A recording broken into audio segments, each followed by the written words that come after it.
Désolé pour le mur de texte, mais je dois retirer ça de ma poitrine avant de le perdre complètement. Mes mains n'arrêtent pas de trembler et j'ai déjà réécrit cela 5 fois. Je suis avec Nicolas depuis 5 ans, marié depuis 3 ans.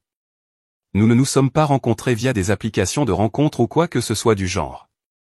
En fait, nous nous sommes retrouvés enfermés ensemble dans la salle de stockage d'une galerie d'art lorsque le système de verrouillage électronique a mal fonctionné. Nous nous sommes retrouvés coincés pendant plus de 2 heures avec juste sa barre protéinée à partager, assis par terre entourés de sculptures enveloppées. La maintenance a mis une éternité à arriver, mais honnêtement, c'était la meilleure rencontre mignonne de tous les temps. Nous avons parlé de tout, du Caravage à nos étranges animaux de compagnie d'enfance. Quand nous sommes finalement sortis, il a dit qu'être piégé était l'accident le plus chanceux de sa vie et m'a demandé mon numéro. Pour être honnête, la vie avec Nicolas a été plutôt bonne. Nous avons acheté une petite maison il y a 2 ans, avons un bon groupe d'amis et avons généralement aimé construire notre vie ensemble. Mon anniversaire était le week-end dernier. Cependant, Nicolas a toujours rendu mon anniversaire spécial. L'année dernière, il m'a surpris avec un week-end à Shenandoah. L'année précédente, il avait organisé ce superbe dîner avec tous nos amis. Mais il y a 3 semaines, il m'a dit qu'il avait cette retraite de travail obligatoire le week-end de mon anniversaire dont il ne pouvait absolument pas se sortir. J'ai été déçu mais j'ai essayé de faire preuve de compréhension. Il semblait vraiment contrarié par le timing et n'arrêtait pas de répéter à quel point son patron était un imbécile en planifiant cela pendant le week-end. Il a promis que nous ferions la fête à son retour, peut-être même des mini-vacances. Je l'ai complètement cru. Je suis stupide. La veille de son départ, il m'a offert un petit cadeau, juste une paire de boucles d'oreilles et s'est encore excusé d'avoir manqué mon anniversaire. Il m'a embrassé et m'a dit qu'il souhaitait pouvoir rester. Je l'ai regardé emballer tous ses vêtements décontractés et son ordinateur portable. Il a même emballé ses vêtements ridicules pour les activités de team building que les entreprises vous font toujours porter. Je l'ai aidé à faire ses valises. Mon Dieu, je suis un idiot. Ainsi, mon week-end d'anniversaire allait et venait. Je l'ai passé seul, j'ai commandé DoorDash, j'ai regardé quelques saisons de cette nouvelle émission et j'ai eu un appel FaceTime avec mes parents, qui m'ont souhaité un joyeux anniversaire. Ma mère m'a demandé si Nicolas faisait quelque chose de spécial pour moi et je lui ai parlé de son travail. Elle parut surprise mais ne dit rien d'autre. Maintenant je sais pourquoi. Lundi, Nicolas est rentré à la maison avec des souvenirs, des chocolats raffinés et une petite bouteille de vin du centre de retraite. Il a parlé de réunions ennuyeuses et d'exercices de consolidation d'équipe. Il semblait fatigué mais heureux d'être à la maison. Tout semblait normal. Puis Kayla m'a envoyé un texto sorti de nulle part. Nous ne sommes pas très proches, mais plutôt des amis occasionnels, donc je n'y ai pas beaucoup réfléchi quand elle a dit « Eh, appelle-moi quand tu es seul ». J'ai pensé que peut-être quelque chose de gênant s'était produit ou qu'elle avait besoin de se défouler. Quand j'ai appelé, elle était silencieuse au début.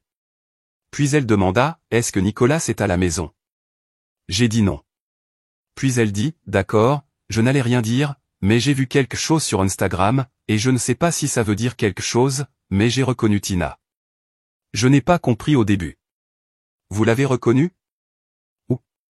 Elle soupira et dit, une de mes mutuelles a posté une histoire d'un spa ce week-end, juste une vidéo de piscine relaxante. Mais je jure devant Dieu, Nicolas et ta sœur sont en arrière-plan. Elle m'envoie l'enregistrement d'écran, et ils étaient là, Nicolas et Tina. Mon mari. Ma sœur. En arrière-plan. Clair comme le jour. Son bras autour d'elle. Elle se penche sur lui. Il lui frotte le dos. Il rit, sourit, ont l'air à l'aise, heureux, comme un foutu couple. Pendant ce temps, j'étais seul à la maison le jour de mon anniversaire, pensant qu'il participait à une retraite de travail obligatoire. Mon Dieu, je suis tellement idiot. J'ai regardé ce clip de 10 secondes en boucle. Je n'arrivais pas à croire ce que je voyais, mais c'était eux, à 100%, sans aucun doute. Il portait ce même stupide gilet que je l'avais aidé à emballer. Elle portait les boucles d'oreilles que je lui avais offertes. Vous ne pouvez littéralement pas inventer cela. Et pendant tout ce temps, ils étaient ensemble dans un spa, se tenant l'un l'autre comme si rien d'autre au monde n'existait ou comme si je n'existais pas. Je ne sais même pas ce qui les a le plus brûlés, la tricherie ou le fait qu'ils ne s'en souciaient même pas assez pour se cacher. Il n'a pas commis d'erreur. Il n'a pas commis d'erreur. Il s'en foutait tout simplement. Et je ne l'aurais jamais su, à moins qu'une fille à peine au courant ait publié une histoire de piscine au mauvais moment pour elle. J'ai vérifié notre compte commun et j'ai trouvé un retrait de $1200 le vendredi précédent. Rien d'étiqueté comme spa ou voyage. J'ai vérifié son compte personnel auquel j'accède parfois en cas d'urgence, mais il n'a rien révélé d'anormal. Puis je me suis souvenu de l'argent de mon anniversaire. Ma grand-mère m'avait envoyé $800 en espèces comme elle le fait chaque année. Je l'avais mis dans mon portefeuille pour le déposer plus tard, mais quand j'ai vérifié, il avait disparu. Suspect. J'ai appelé le spa, prétendant que j'avais besoin d'un reçu pour déclarer mes dépenses. La femme au téléphone a été incroyablement utile. Elle a recherché la réservation sous le nom de Nicolas, a confirmé les dates et a déclaré qu'il s'agissait de leur forfait week-end romantique pour deux. Le total, $1150. Payé avec $800 en espèces et $150 par carte de crédit. J'ai alors réalisé que l'argent était mon argent d'anniversaire. Le reste, ce retrait de $1200 que j'ai vu sur notre compte conjoint, il a dû l'utiliser pour rembourser la carte de crédit après le voyage. Il a volé mon putain d'argent d'anniversaire pour emmener ma sœur dans une station thermale pendant le week-end de mon anniversaire. J'ai attendu que Nicolas rentre à la maison. Je lui ai montré les vidéos que Kayla m'a envoyées. Son visage est devenu blanc, puis rouge. Il a commencé par des excuses. Tina traversait une période difficile et avait besoin de parler à quelqu'un. Il lui apportait simplement son soutien. Je n'ai rien dit. Je viens de récupérer les détails de la réservation du spa sur mon téléphone et je lui ai montré. Ensuite, j'ai posé des questions sur l'argent de mon anniversaire. C'est à ce moment-là que tout a changé. C'était comme voir quelqu'un se transformer. Son visage s'est durci et il a admis avoir pris l'argent, a tout avoué. Lui et Tina se voyaient depuis des mois. Puis il a ri pendant que je commençais à pleurer et m'a dit que je n'avais jamais mérité de cadeau de toute façon, et qu'au moins Tina sait comment garder un homme heureux. Je me suis dirigé vers notre chambre et j'ai claqué la porte. Après cela, je pouvais l'entendre au téléphone, avertissant probablement Tina que je savais. C'était il y a 3 jours. Depuis, je ne lui ai plus dit un mot. Il a essayé de me parler, alternant entre une attitude défensive en colère et des excuses à moitié. Ce matin, il est parti travailler comme si tout était normal, mais il a attrapé sa veste brutalement alors que je ne répondais pas à ses au revoir. Je n'ai pas appelé mes parents ni confronté Tina. Je ne l'ai dit à personne sauf à Reddit. J'ai l'impression de traverser la vie de quelqu'un d'autre en ce moment. Ce qui revient sans cesse dans ma tête n'est même pas l'affaire. C'est lui qui vole l'argent de mon anniversaire pour leur week-end romantique. Qui fait ça? Quand j'y pense, mes mains recommencent à trembler et j'ai envie de lancer quelque chose. Hier soir, je me suis retrouvé à 3 heures du matin à chercher sur Google des avocats spécialisés en divorce. J'ai commencé à prendre des captures d'écran de tout, les retraits bancaires, la confirmation du complexe, les photos. NGL, je ne sais pas quoi faire ensuite. Dois-je confronter ma sœur? Parler à mes parents? Jeter toutes ces affaires sur la pelouse? Désolé pour le message super long. Je suppose que j'avais juste besoin que quelqu'un entende ça. Merci d'avoir lu.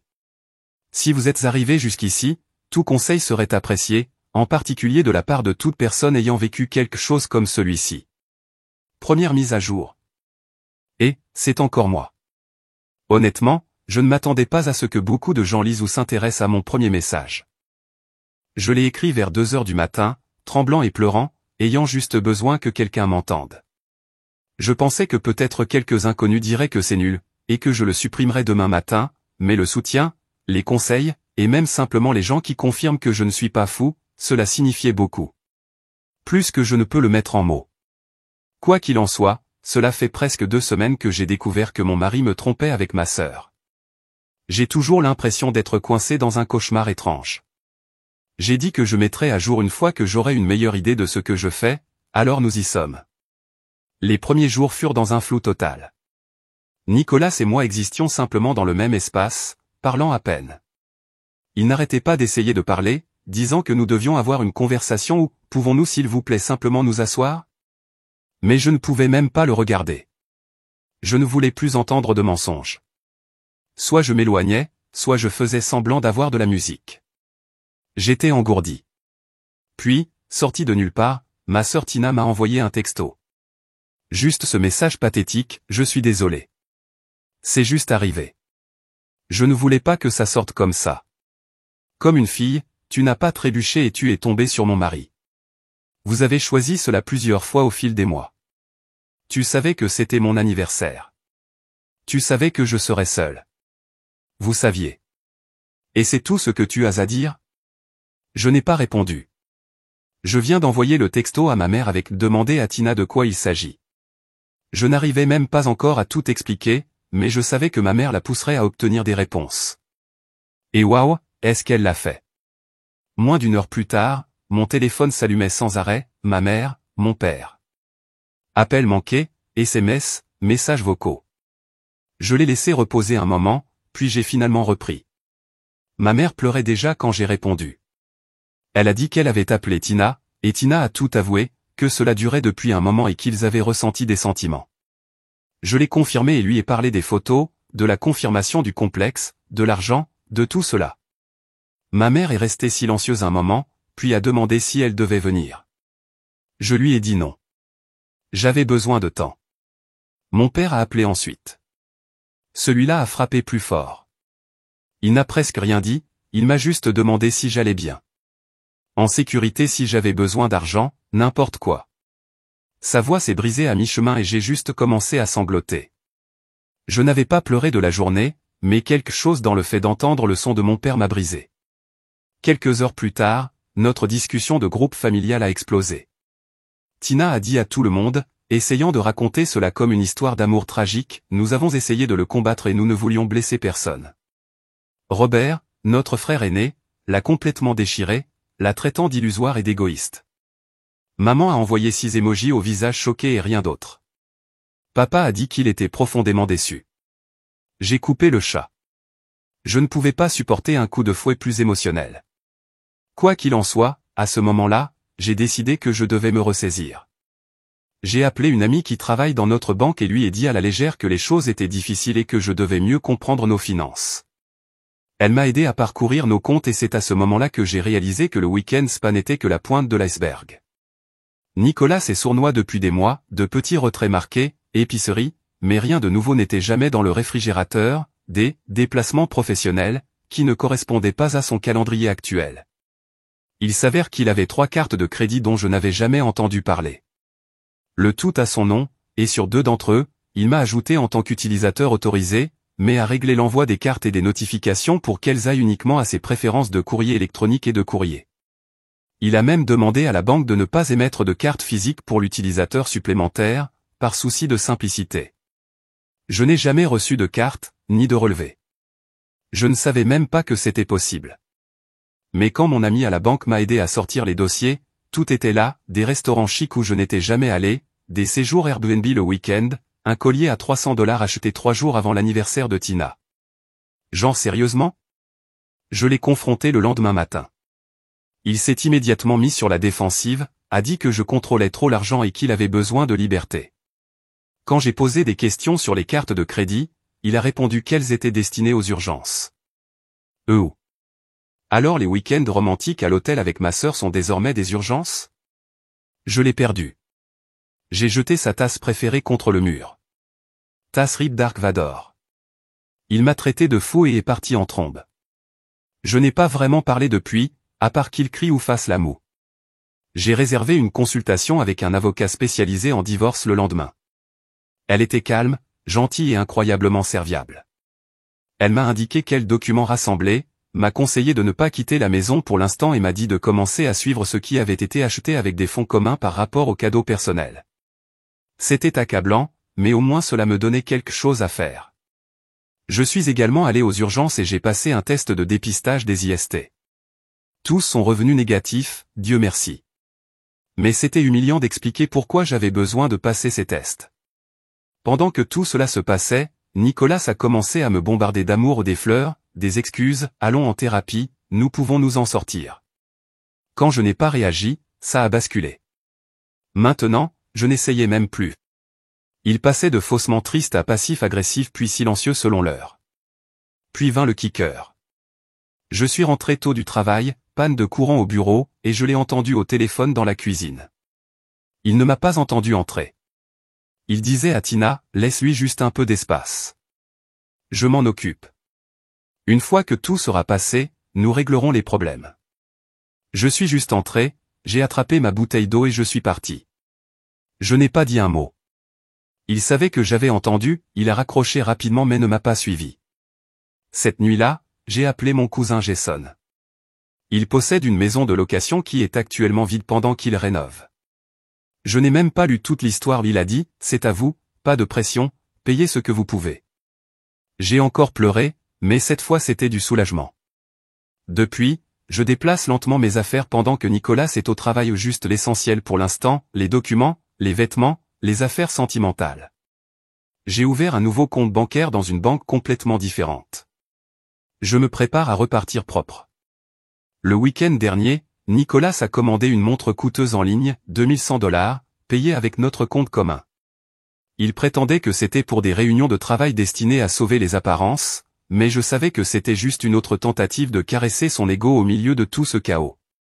La livraison était prévue pour hier, alors que je suis habituellement au travail, mais j'avais changé d'équipe à la dernière minute et j'étais à la maison lorsque le coursier a sonné. J'ai signé pour le collier, par pure curiosité et méchanceté, je l'ai ouvert. Et voilà, la montre brillante et absurdement hors de prix. Pendant une seconde, j'ai pensé à le laisser sur la table comme preuve supplémentaire de ses dépenses imprudentes, mais ensuite j'ai pensé, pourquoi devrais-je le faire? Cela provient de notre compte commun. Je ne voulais pas provoquer de scandale ni enfreindre les lois, alors j'ai consulté la politique de retour du magasin. Il s'avère que tant que l'article n'était pas ouvert et que je pouvais prouver que l'achat provenait d'un compte conjoint, ils autoriseraient un retour en personne pour un remboursement, sans poser de questions. Je me suis rendu le jour même à l'agence la plus proche avec le reçu de notre banque en ligne. L'employé a à peine cligné des yeux, a scanné le code barre, a confirmé la transaction et a traité le remboursement sur place. L'argent est revenu sur notre compte commun dans l'heure, mais j'avais déjà configuré des alertes de compte et je savais exactement quand transférer ma part dans ma nouvelle banque. Il ne le remarquerait probablement pas jusqu'à la prochaine fois qu'il essaierait de fléchir. Nicolas est actuellement absent pour une véritable conférence de travail. Il n'a aucune idée que la maison est à moitié vide, que j'ai rédigé des papiers de divorce ou qu'il va se retrouver face au réveil le plus laid de sa vie. Je ne sais pas ce qui se passe ensuite. Je suis terrifié. Je suis énervé, mais je suis aussi prêt. Et c'est quelque chose. Merci encore à tous ceux qui ont écouté. Je mettrai à jour à nouveau une fois que les choses avanceront. Deuxième mise à jour. Cela fait un mois depuis ma dernière mise à jour et beaucoup de choses se sont passées. Quand j'ai arrêté, j'étais sur le point de quitter Nicolas alors qu'il était à sa conférence de travail. J'avais déplacé la plupart de mes affaires dans la propriété locative de mon cousin Jason, rendu la montre coûteuse qu'il avait commandée et préparé les papiers de divorce. Eh bien, je l'ai fait, et les retombées ont été intenses. Le matin où Nicolas devait rentrer, j'ai fait un dernier balayage de notre maison. Je n'ai pris que ce qui m'appartenait définitivement et quelques objets sentimentaux que nous avions achetés ensemble et dont je ne supportais pas de me séparer. J'ai laissé tous les meubles, à l'exception de la chaise de lecture antique de ma grand-mère, qui appartient à ma famille depuis des générations. J'ai placé les papiers du divorce sur la table de la cuisine avec ma note dessus, tu avais raison. Je ne sais pas comment rendre un homme heureux, mais apparemment ma sœur non plus. À côté, j'ai laissé la clé de ma maison et mon alliance. Puis je suis parti pour de bon. Cette nuit-là dans mon nouveau logement était bizarre. Je me sentais vide, comme si je regardais la vie de quelqu'un d'autre. J'ai gardé mon téléphone éteint parce que je ne voulais pas faire face à l'inévitable explosion une fois que Nicolas serait rentré à la maison. Lorsque je l'ai finalement rallumé le lendemain matin, il y a eu 27 appels manqués de Nicolas, 12 de Tina et 5 de ma mère. Nicolas a laissé des messages vocaux qui ont commencé à être confus, et « Où es-tu ? Es-tu allé chez tes parents ? » Puis il s'est mis en colère, « Qu'est-ce que c'est que ça ? Nous devons parler maintenant. » Finalement, il semblait désespéré, « S'il vous plaît, rappelez-moi.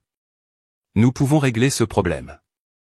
Je suis désolé d'avoir commis une erreur. » Les messages de Tina concernaient tous Nicolas s'éloignant d'elle et me demandant si je lui parlerais. Elle n'avait aucune idée que j'étais parti et lui a remis des papiers. Ma mère vérifiait juste si j'allais bien après que Nicolas les ait appelés pour me chercher. J'ai envoyé un texto à maman pour lui dire que j'étais en sécurité mais que j'avais besoin d'espace. Je n'ai répondu ni à Nicolas ni à Tina. Vers midi, mon avocat m'a envoyé un email. Nicolas avait déjà contacté son bureau. Elle m'a rappelé de ne pas lui parler directement de quoi que ce soit lié au divorce et de lui transmettre tout message de sa part. Honnêtement, c'était un tel soulagement d'avoir cette frontière. Les jours suivants ont été une tâche confuse de logistique, installer les services publics, changer mon adresse partout, informer les gens au travail de mes nouvelles coordonnées. Nicolas n'arrêtait pas de faire exploser mon téléphone et de rester silencieux pendant des heures. J'ai tout documenté mais je n'ai pas répondu. Puis vint la première vraie surprise. 5 jours après mon départ, Tina s'est présentée sur mon lieu de travail.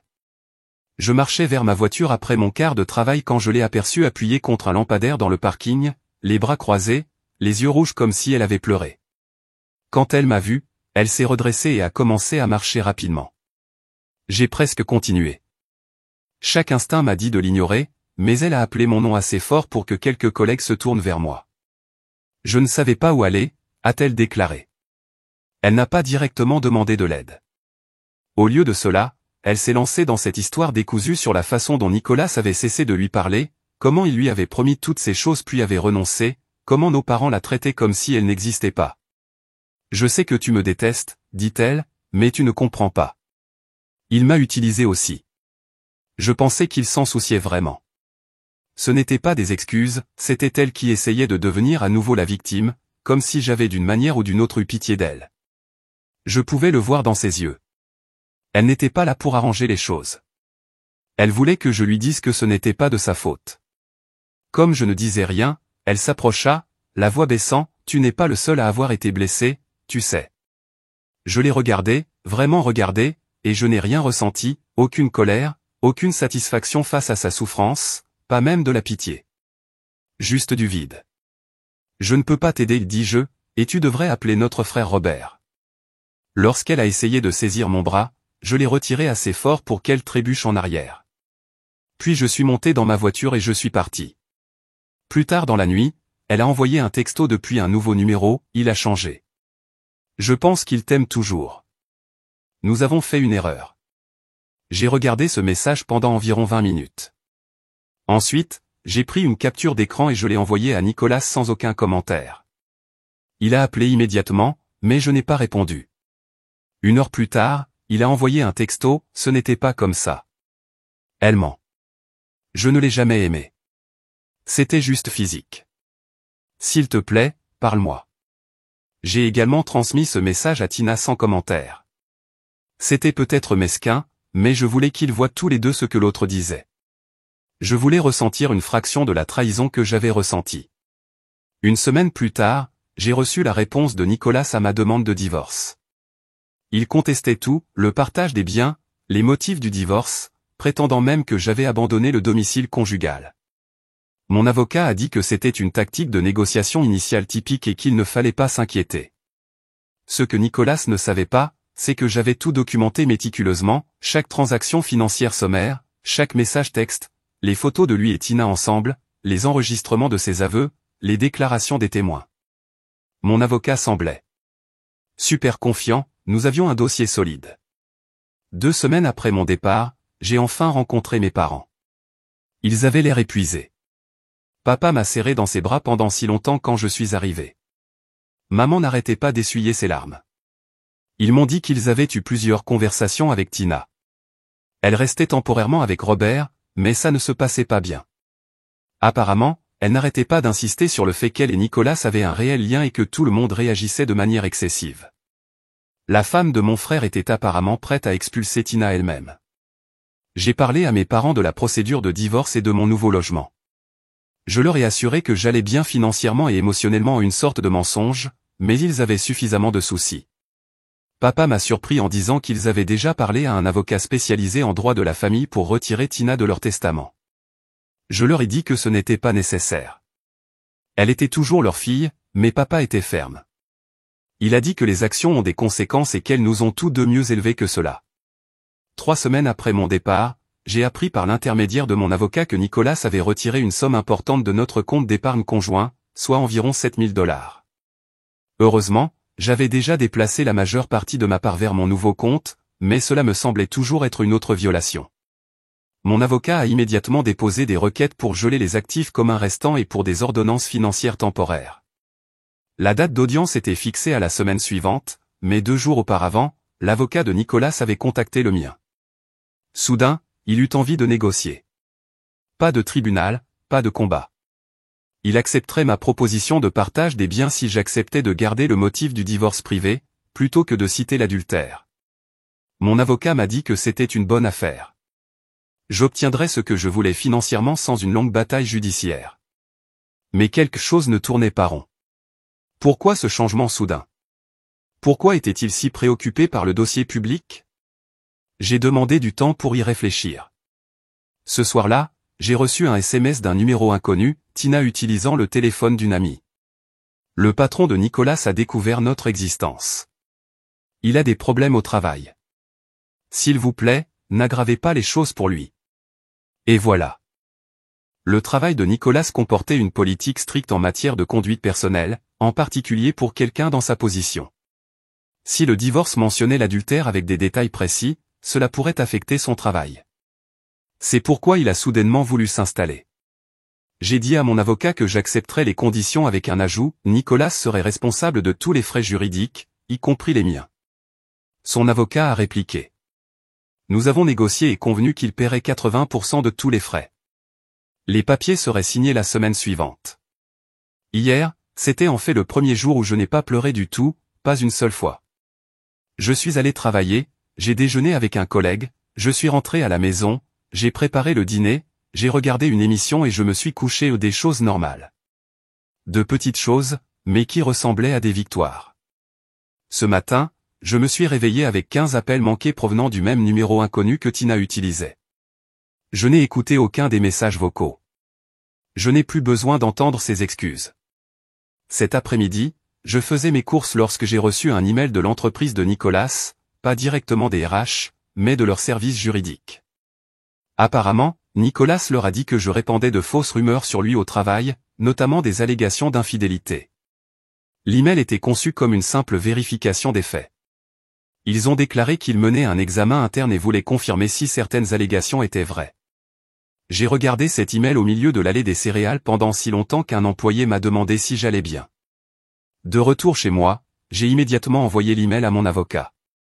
Elle m'a appelé 10 minutes plus tard et m'a dit que nous répondrions officiellement mais avec prudence. Ensemble, nous avons rédigé une brève déclaration confirmant que j'avais demandé le divorce sur la base de preuves claires d'infidélité et que je n'avais aucune implication dans la diffusion d'informations personnelles sur son lieu de travail. Nous avons joint des captures d'écran et une version expurgée du reçu du SPA, juste assez pour faire valoir le point. Nous l'avons gardé factuel, professionnel et court. 1 heure plus tard, nous avons reçu la réponse standard d'absence du bureau. Alors maintenant, j'attends. Mon frère Robert m'a appelé ce soir pour me voir et m'a mentionné que Tina avait finalement quitté sa maison hier. Tina vit désormais chez un ami, mais Robert ne sait pas lequel. Il a dit qu'elle avait laissé un désordre dans leur chambre d'amis, des draps tachés, du maquillage partout sur le comptoir de la salle de bain et même une petite brûlure sur la moquette causée par un fer à lisser. Pendant que nous parlions, j'ai reçu une notification indiquant que Nicolas avait publié sur Instagram pour la première fois depuis des semaines. C'était une photo d'un verre de whisky avec une citation profonde sur le fait de résister aux tempêtes et de se retrouver. J'ai presque ri. Ce qui est fou, c'est qu'il y a 6 semaines, ce post m'aurait dévasté. Maintenant, cela semble pathétique. L'homme qui a ri pendant que je pleurais, qui a volé l'argent de mon anniversaire pour tricher avec ma sœur, qui m'a dit que je ne méritais pas de cadeau, il publie désormais du contenu triste sur les réseaux sociaux. Je vis toujours dans le logement de location de Jason, mais j'ai commencé à chercher mon propre appartement. J'ai parcouru FB Marketplace à la recherche de meubles d'occasion et je me suis inscrit à l'un de ces services de kit repas, donc je ne me contente pas de manger des plats à emporter tous les soirs. Demain, j'ai rendez-vous avec mon avocat pour examiner l'accord de règlement final avant que Nicolas ne le signe la semaine prochaine. Elle pense que nous avons tout couvert, mais souhaite vérifier qu'il n'y a pas d'actifs ou de dettes surprises que nous avons manquées. Je sais que le chemin à parcourir est encore long. Le divorce mettra du temps à être complètement finalisé. Nicolas et Tina voulaient jouer à des jeux pour adultes. Maintenant, ils font face à des conséquences adultes, et cela ressemble à de la justice. Dernière mise à jour, vous êtes nombreux à avoir demandé des mises à jour en DM, et j'avais l'intention d'en publier une depuis un moment. J'ai promis une dernière mise à jour une fois les choses réglées, alors voilà. Tout d'abord, le divorce a été finalisé le mois dernier. Nicolas a finalement arrêté de tout contester une fois que son entreprise a commencé à enquêter sur lui. En fin de compte, nos actifs ont été répartis pour l'essentiel comme je l'avais initialement proposé. J'ai conservé mes comptes de retraite et mes effets personnels. Il a gardé la maison mais a dû refinancer pour me retirer de l'hypothèque et me payer ma part des capitaux propres. Nous avons divisé nos économies communes moins les $7 000 qu'il avait retirés, et il était responsable de 80% de tous les frais juridiques, comme convenu.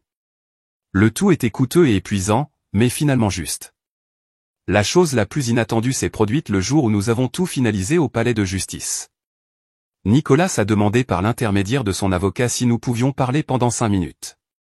Mon avocat m'a déconseillé de le faire, mais j'étais curieux de savoir ce qu'il pourrait avoir à dire, alors j'ai accepté, à condition que nous restions dans le palais de justice avec des services de sécurité à proximité. Il a commencé par dire qu'il n'essayait pas de me reconquérir, mais il avait besoin que je sache qu'il reconnaissait à quel point il avait fait une erreur. Il a demandé si nous pourrions éventuellement nous parler. J'ai répondu que non, probablement, mais que je lui souhaitais bonne chance. Cette dernière partie n'était pas entièrement vraie. Je ne lui souhaite pas vraiment du mal, mais je ne lui souhaite pas particulièrement du bien non plus.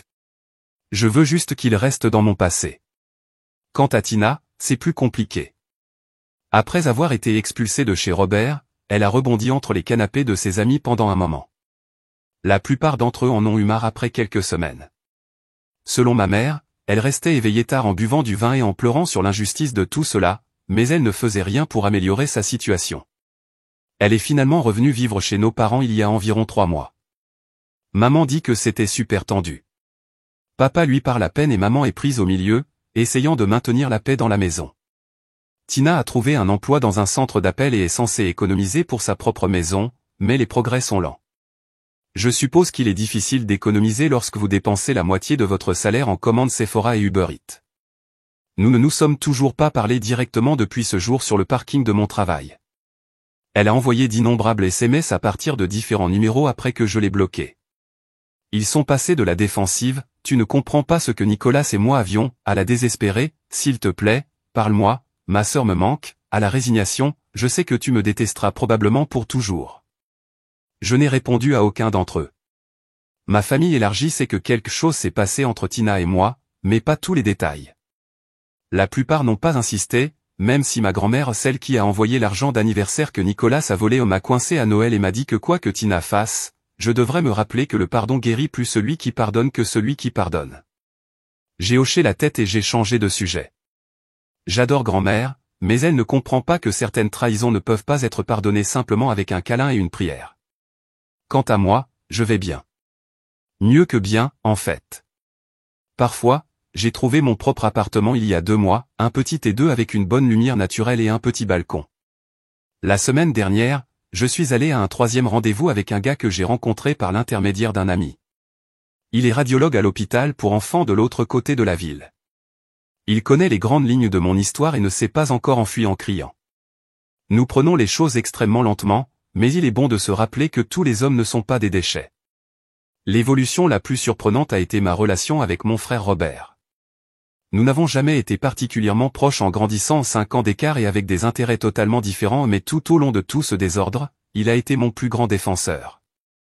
Lorsque Tina a essayé de se présenter comme la victime lors d'un dîner de famille auquel je n'assistais pas, il l'a apparemment si complètement réprimée qu'elle a quitté la table en pleurant. Il m'appelle chaque semaine juste pour m'enregistrer, et sa femme est devenue comme la sœur que j'ai l'impression d'avoir perdue. Il y a quelques semaines, j'ai croisé Tina chez Target. J'ai simplement hoché la tête poliment et je suis parti. Plus tard, lorsque je suis passé à la caisse, le caissier m'a dit que quelqu'un avait payé mes articles. Je savais que c'était lui. J'ai fait don du montant exact aux $74 et la monnaie à un refuge cet après-midi-là. Je ne voulais rien de lui. L'argent du retour de la montre dont j'ai parlé dans ma dernière mise à jour? Je l'ai utilisé pour réserver un voyage solo au Costa Rica le mois prochain pour mon 30e anniversaire. Je vais rester dans une petite cabane en bord de mer. Prendre du temps pour moi. J'ai supprimé mon ancien Instagram trop de souvenirs avec Nicolas et Tina et j'en ai créé un nouveau privé avec uniquement des amis proches. J'ai appris à cuisiner de vrais repas au lieu de vivre de dîners surgelés. Je ne sais pas si Tina et moi réparerons un jour notre relation. Certains jours, je pense que la sœur que j'aimais est morte au moment où elle a choisi de me trahir. D'autres jours, je me souviens de la petite fille qui me suivait partout et me demandait d'emprunter mes vêtements, et je me demande s'il reste quelque chose de ce lien, enfoui sous toute la douleur. Peut-être que le temps nous le dira, mais je ne me précipite pas.